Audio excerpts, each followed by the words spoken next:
चमकपुर गांव में गोपाल नाम का एक लड़का रहता था।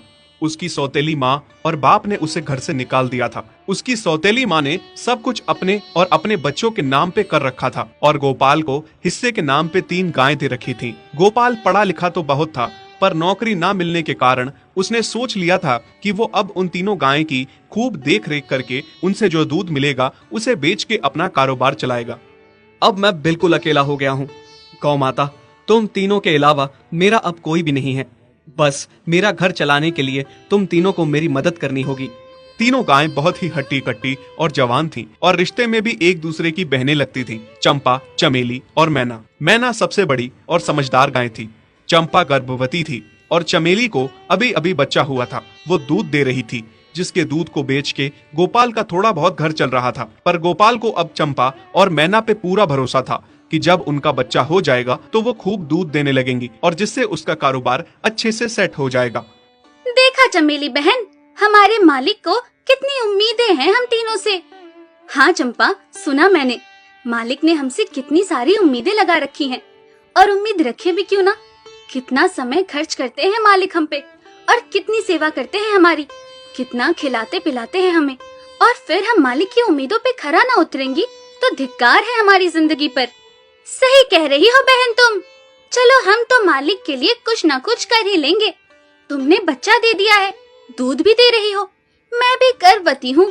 थोड़े दिनों में मैं भी बच्चे को जन्म दे दूंगी, फिर दूध भी देने लगूंगी। लेकिन इस मैना दीदी को देखो, हम दोनों से बड़ी हैं, एक बार भी बच्चा ना दे पाई आज तक। क्या इसका फर्ज नहीं बनता मालिक के लिए कुछ? ये तो बड़ी हैं, हमसे ज्यादा इसको मालिक के लिए करना चाहिए था, लेकिन हम छोटी होकर इतना सोच रहे हैं। तुम दोनों ऐसा क्यों कह रही हो? क्या गलत कह रहे हैं हम? सही तो कह रहे हैं। कितने सालों से बांझ पड़ी हो तुम। ऐसा कैसे कह सकती हो तुम? बच्चा देना ना देना मेरे हाथ में थोड़े ना है। मैं भी तो माँ बनना चाहती हूँ ना। मैं भी चाहती हूँ कि दूध दूँ और मालिक को मेरे दूध से कुछ फायदा हो। अरे तुम क्या बच्चा दोगी जो इतने सालों से नहीं दे पाई? तुम ये ख्वाब लेना बंद करो कि तुम बच्चा दोगी और तुम्हारे दूध से मालिक को कोई फायदा होगा। दोनों छोटी बहनें बड़ी बहन मैना की बेबसी का मजाक उड़ाती हैं और उस पे हंसती हैं। इस बात से मैना बहुत दुखी होती है और रोती है कि उसी की बहनें उसको दिलासा देने की बजाय उसे ताने मार रही हैं, उसका मजाक उड़ा रही हैं। फिर एक दिन गोपाल का पड़ोसी उससे कहता है, अरे गोपाल, तुम्हारी 2 गायें तो ठीक है, एक गाय का क्या है? उससे तुम्हें कोई फायदा नहीं है, बेच क्यों नहीं देते उसे? अरे नहीं नहीं भाई साहब, बेचना क्यों उसे? अभी बच्चा नहीं दे रही तो क्या पता कल वो बच्चा दे दे। कोई भी काम जल्दबाजी में नहीं करना चाहिए। अरे नहीं गोपाल, मेरे कहने का ये मतलब था कि तुम्हें अपना कारोबार जल्द खड़ा करने की जरूरत है, क्योंकि तुम्हारे घर वालों ने तुम्हारे साथ जो कुछ भी किया वो बहुत गलत था। अब तुम्हें जो भी करना है अकेले ही करना है। आगे शादी भी तो करनी है तुम्हें, उसके लिए भी खूब पैसा कमाना पड़ेगा। जब तुम्हारी सारी गायें दूध देंगी तभी तो कारोबार अच्छा चलेगा ना। हाँ, बात तो तुम सही कह रहे हो भाई। मेरी मानो तो तुम अपनी गायों को क्रॉस करवा के देख लो, शायद उससे बच्चा हो जाए। हाँ, ये सुझाव तुमने सही दिया, मैं कल ही ऐसा कर लेता हूँ। सुना तुमने मैना बहन मालिक की बातों को? कितना परेशान है मालिक तुम्हारी वजह से, पर तुम्हें तो कोई बात कह ही नहीं सकते। झट से बुरा जो मान जाती हो तुम। मैना ये सब सुन के बहुत दुखी होती है, पर करती भी क्या, उसके हाथ में कुछ नहीं था। गोपाल ने मैना को क्रॉस करवा के भी देखा, पर उसका भी कोई फायदा नहीं हुआ।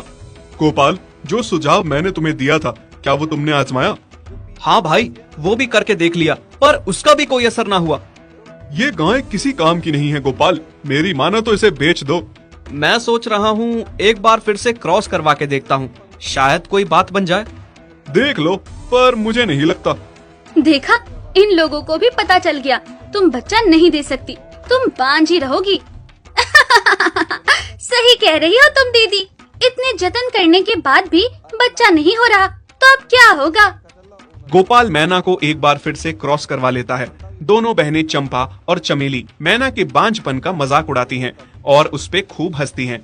फिर एक दिन मैना चमेली के बच्चे के साथ खेल रही थी कि तभी चंपा देख लेती है। हाँ देख तो चमेली दीदी, ये मैना दीदी तेरे बच्चे के साथ क्या कर रही है? मुझे समझ में नहीं आ रहा, तू इस बांझ के साथ अपने बच्चे को कैसे छोड़ सकती है? जब मेरा बच्चा आ जाएगा मैं